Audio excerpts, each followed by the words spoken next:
magandang araw, hapon sa ating lahat. Sa ating mga outgoing officer, dalawang Pangulo, Sigitan Noveling Akas, kapagpagan natin.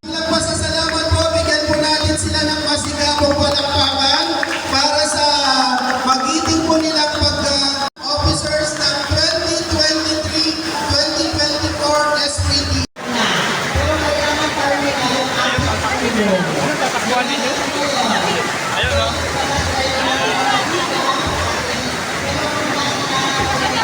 Akala ko naman picture like ka lang. Hindi, video lang po. Anong katakbuhan dito? Ano po